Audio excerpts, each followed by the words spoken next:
Next up, again, I met this candidate at the Democratic Women's Club of Kentucky. And what struck me about Vincent was when we were talking, he looked at me and he said, "What does your area need to prosper?"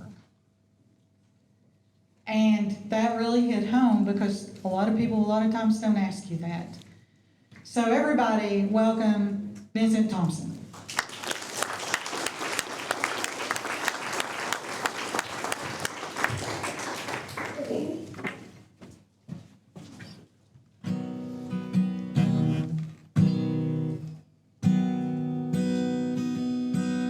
Well, the sun shines bright on my old Kentucky home. 'Tis summer, the old folks are gay. Well, the corn tops are ripe and the meadows in the bloom, while the birds make music all the day. Oh, weep no more, my lady. Oh, weep no more today. We'll sing our song for our old Kentucky home, for our old Kentucky home far away. Where the young folks roll all around the cabin floor, they're happy, merry and bright. By and by hard times will come a-knocking at our door, in our old Kentucky home, good night. Oh, weep no more, my lady. Oh, weep no more today.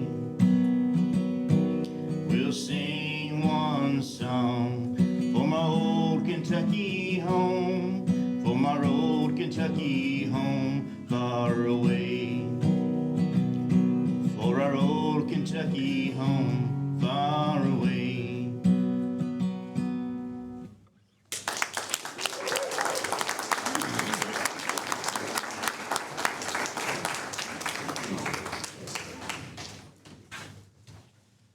Well, hello, my name is Vincent Thompson, and I'm running for U.S. Senate. And I sure appreciate y'all having me. The reason I'm standing before you today, I get that question asked of me a lot, and I try to veer away until I get a chance to speak at the podium, but my wife passed away in 2020. She had congestive heart failure. She was diagnosed in 2015. She had just gotten finished with her master's in education. She was a teacher as well, special education teacher, K-12. And she was diagnosed in January of 2015. Went to go to a Jewish hospital. Well, we started out in Harbor Memorial, E-Town, about that time. I live in a little town called Rineyville, just 15 minutes west of E-Town.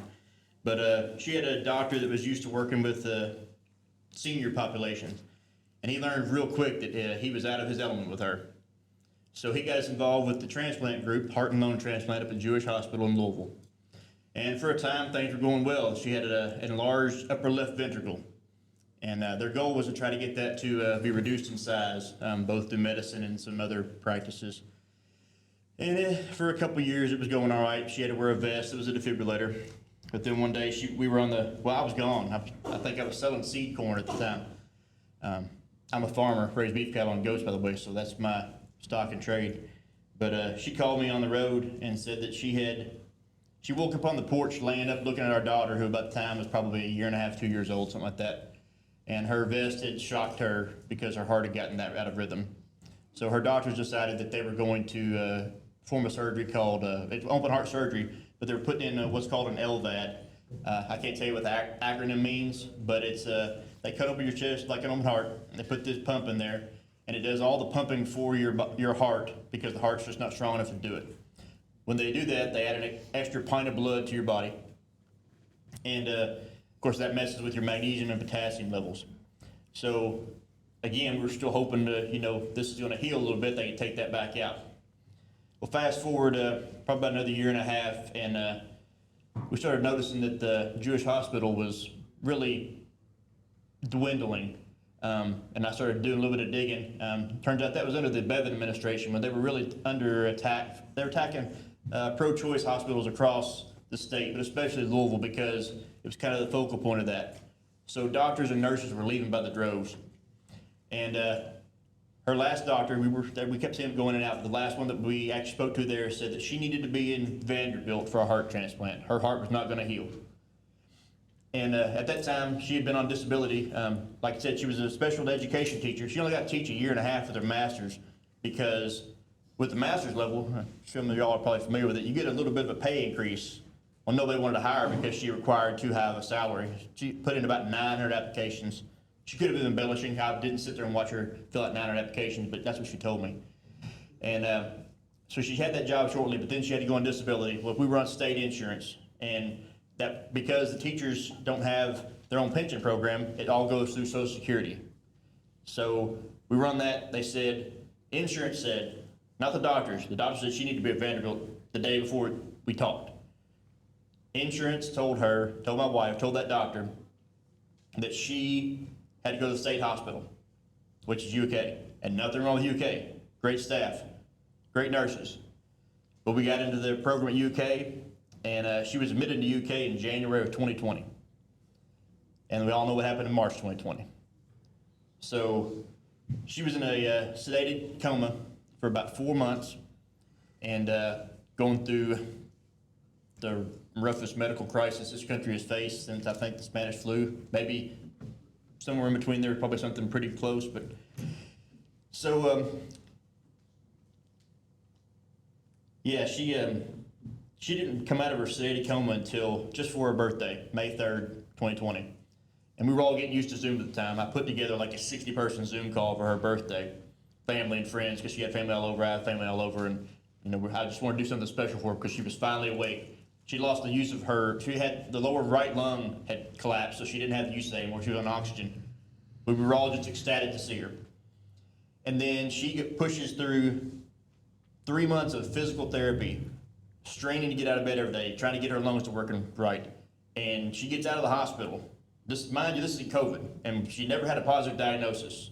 So take that for what it was. Miraculous, fortunate, whatever you want to call it. But she gets out right for our daughter's birthday. My daughter was 7. She's going to be 7. Her birthday was August 1st, so she got like July 30th, June 31st, something like that. And we're thinking, we're finally through the weeds. We got through this. It's just miraculous that we have made it this far, and she's going to be all right. And then she had to go back in the hospital a couple weeks later, which was not uncommon because, like I said, the magnesium, potassium, it all messes with your levels. So that was kind of expected. We were like, okay, we'll get through this. But then as August turned to September, she was going in and out of the hospital. She had to be staff flighted from E-Town to Louisville. She had to be taken by ambulance 3 or 4 times to Lexington. No, I'm sorry, not Louisville, staff flighted to Lexington. And she had to be taken by ambulance to Lexington. And then she went in for the last time, probably the end of September, and then passed away October the 11th, 2020. And somewhere along the line, she had contracted E. coli. So, yeah, it was, and of course our daughter was 7 at the time, but here I am, a single father. Fortunately, I have a good family. She has a good family. I've got 4 sisters. She had a brother and a sister. Her mom, that's where my daughter Finley is staying tonight while I'm up here. And she's helped a lot through the campaign, really been beneficial for both of us. But she has autism. So that's going to segue into another one of my points here in a minute. But I just wanted you to know the impact of what that had on our family. We had planned to have several kids. I didn't have any real aspirations of being higher political. I've been serving on the Conservation District Board for about 15 years as the chairman, about 13 of those. And that was enough politics for me. I was taking care of water and soil. That was all established after the Dust Bowl. So I was pretty content there, but there's probably an itch here and there. There's maybe I'll do something, but for right now I'm just content being home with family. Well, I hyper-focused on conservation districts after she passed away because I had been kind of spread myself too thin. I was in cattlemen's, I was an extension board, I was, on this board and that board, everywhere. And I've really focused in on conservation. And then they decided to recognize me for my efforts by electing me to the state board, the Kentucky Association of Conservation Districts. And then, for reasons unknown to me, the state board decided to get me involved with a leadership program at the national level. This pin on top of my hat says NGLI, Next Generation Leadership Institute. So we spent all of 2024 traveling the U.S., started out in February in San Diego, and we've quickly moved to D.C. in March for the spring fly-in. And my goal was to do a lobbying of sorts for $45 billion with a B that was allocated under the IRA bill under President Biden to go towards conservation and agricultural practices and also water management practices that I had been working on for years at the local level in Hardin County. I was a member of a cohort of 5 people, and we met 8 senators. We didn't meet 2 senators. And which 2 don't you think I met? Mitch McConnell and Rand Paul. I did meet with their staff. Their staff was great. But I felt like $45 billion was worth a couple minutes of time. But I gave them the benefit of the doubt. I'm a pretty understanding, generous guy. And we continued traveling the country, and then we were back in D.C. in September. Well, we were actually in West Virginia. We stayed at the Fish and Wildlife Training Center.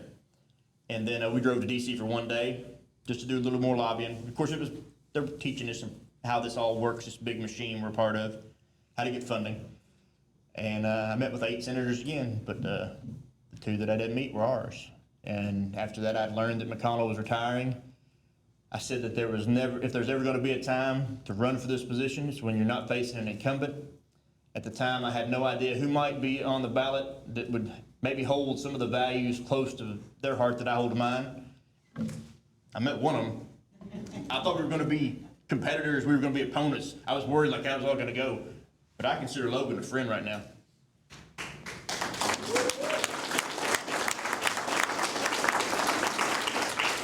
But that was my concern when I decided to run. And then I announced, many of y'all probably haven't heard of me, but am I going too long? No. Okay, I just want to make sure. Most places I go, I only get like 3 minutes or something like that, so it's like, oh, where's the stopwatch at, But yeah, I was, sorry, I lost my train of thought. No, the reason I decided to run because I was worried that there was not going to be somebody representing the things that I felt like needed to be taken care of, the problems that had affected me. I didn't want some other mother to be gone from her daughter on her 7th Halloween or 7th Christmas, and we've had so many of those holidays since then. So I decided to run, and that's my second pillar. Like I said, the first pillar is the fact that insurance has no business in healthcare. Their job is to reimburse healthcare, not.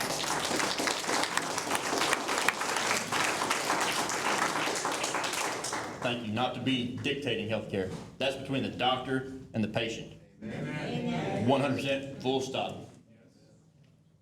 Second pillar was the fact that I was on the conservation district, and I feel like Kentucky, especially because of our underground water sources, our karst system, and our beautiful state, we have an obligation not only to ourselves but our future generations to maintain the soil health, the water health, the beauty, the scenery, all these things that make Kentucky great.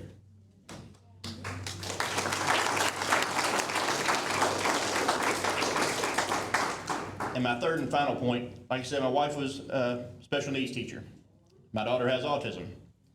In the short amount of time that we were dealing with Samantha's illness, my wife, our daughter was diagnosed she was nonverbal until 3. And then we finally got her talking.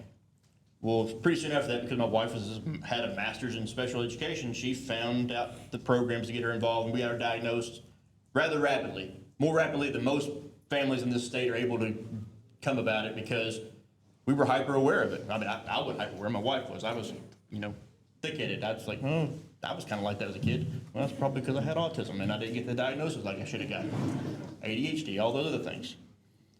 But in the short amount of time that my wife was living with all her illness, she tried to impart on me the importance of early childhood interventions.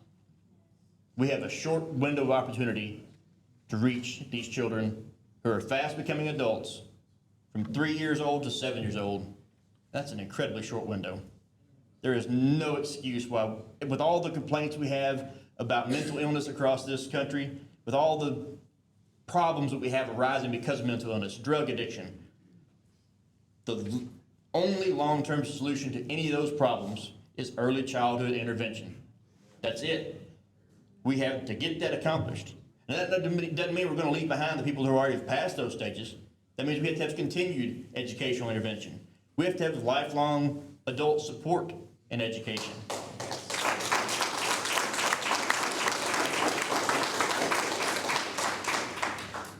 This population has been abandoned for close to 2 generations since under the Reagan administration. We are seeing the results of a plan put in motion when I was a kid, before Logan was born. There's no excuse for that. If you're going to claim to be Christian, if you're going to claim to care about people, if you're going to claim to want to better people, this is where it starts.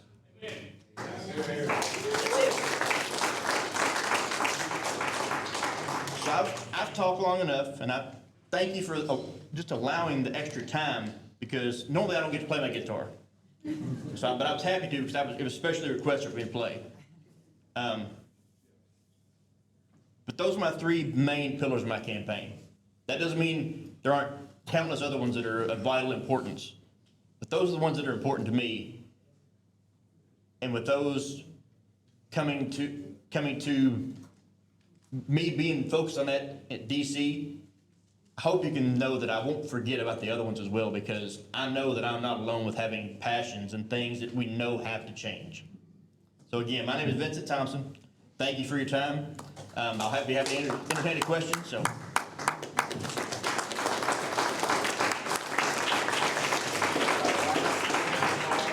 sorry? In our last town hall, there was a woman here whose child did not speak, and she said that she and her husband did not make enough money to hire the professional help that they need when that program was eliminated, and that her child potentially would never speak because that program had been cut. Huh? With Bevan. And that tears me up. And we've recently had one called PASS program that was cut in my own county. Now, it's not fully cut, but when you cut it at all, 2 of the schools in Hardin County where kids were already accustomed, and these are kids who need routine. They need the structure around them. When you cause that chaos, you set them back tremendously. This PASS program was cut out of 2 schools. Now there's 1 school, but these kids now have to be bused from a different district into that. And it's going to set them back 2 or 3 years to have that cut on it. And that's a recent cut. That's under what we've been hearing all night long, under new legislation.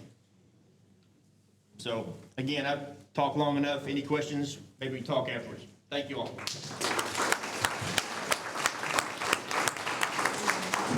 Thank you, Vincent. Thank you, Logan.